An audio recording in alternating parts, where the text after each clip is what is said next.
بسم اللہ الرحمن الرحیم۔ شروع اللہ کے نام سے جو بڑا مہربان نہایت رحم والا ہے۔ السلام علیکم نموز اسلام ٹی وی کے محترم سامعین کرام، رابعہ بصری رحمۃ اللہ علیہ کو دنیا سے گئے ہوئے 12 سال ہو چکے ہیں، لیکن ان کا نام آج بھی زندہ ہے۔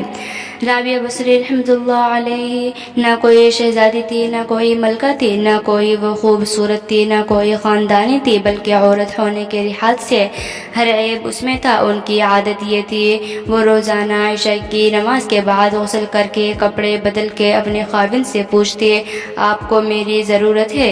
اگر وہ کہتے کوئی نہیں ہے تو پھر پوچھتی مجھے اجازت ہے؟ تو وہ کہتے اجازت ہے، تو پھر مصلی پہ کھڑی ہو جاتی اور فجر کی نماز تک مصلی پہ کھڑی رہتی تھی۔ ان کا خاوند جلدی فوت ہو گیا، جوانی میں ہی بیوہ ہو گئی۔ تو حسن بصری رحمۃ اللہ علیہ بصرہ کے امام، سارے مسلمانوں کے امام تھے۔ وہ خود چل کے آئے کہ میں آپ سے شادی کرنا چاہتا ہوں۔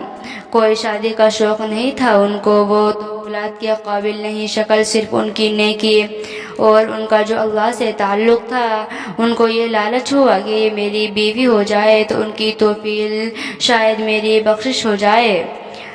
تو ان کے پاس آئے، کہنے لگے کہ رابعہ میں آپ سے شادی کرنا چاہتا ہوں۔ خود پیغام لے کر آئے تو انہوں نے فرمایا میری 4 باتوں کا جواب دے دو تو میں شادی کر لوں گی۔ کہنے لگے کیا؟ کہا یہ بتاؤ کہ میں جنتی ہوں کہ دوزخی ہوں؟ کہنے لگے یہ تو میں کچھ نہیں کہہ سکتا۔ اچھا یہ بتاؤ، جب اللہ تعالیٰ قیامت میں اعمال نامے اڑائیں گے، کسی کے سیدھے ہاتھ میں ہوں گے، کسی کے الٹے ہاتھ میں آئے گا، میرے سیدھے ہاتھ میں آئے گا کہ الٹے میں؟ کہنے لگے یہ بھی کچھ نہیں بتا سکتا۔ کہنے لگے اچھا یہ بتاؤ، جب اللہ نیکیوں کو تولے گا، کسی کے نیکیاں بڑھ جائیں گی، کسی کے گناہ بڑھ جائیں گے، میرے گناہ زیادہ ہوں گے، نیکی زیادہ ہوں گے؟ کہا یہ بھی نہیں بتا سکتا۔ اچھا یہ بتاؤ، جب لوگ پل صراط سے گزریں گے، کوئی پار ہو جائے گا، کوئی نیچے گر جائے گا تو میں پار نکلوں گی کہ دوزخ میں گروں گی؟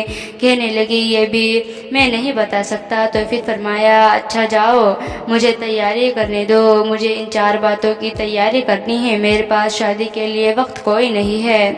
جو اللہ سے دوستی لگا لیتے ہیں، اللہ دنیا ان کے لیے مسخر کر دیتا ہے، اللہ دنیا اور ان کے پاؤں میں ڈال دیتا ہے۔ اور جب ان کا انتقال ہوا، رات کو ان کا انتقال ہوا اور اپنی خادمہ سے کہا بس 2-4 آدمی بلا کے مجھے جلدی سے دفن کر دو، کسی کو نہ بتاؤ، صبح لوگوں کو بتا دینا اور مجھے کفن دینا میری اس چادر میں جس میں میں تہجد پڑھا کرتی تھی۔ تو انہوں نے راتوں رات دفن کر کے صبح اعلان کیا، شور مچ گیا، ہائے کیوں بتایا کیوں نہیں؟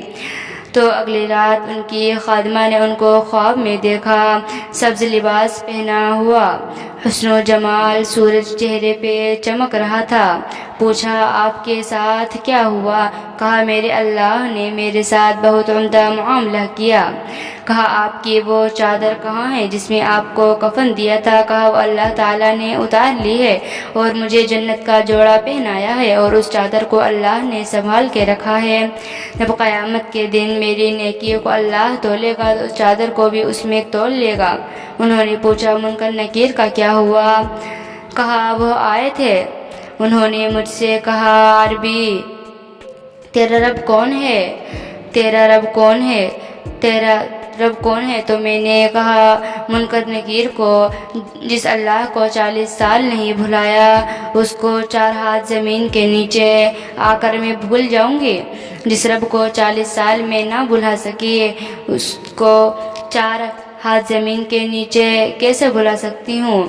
تو منکر نکیر نے کہا آگے کا حساب لینا، چلو بھائی۔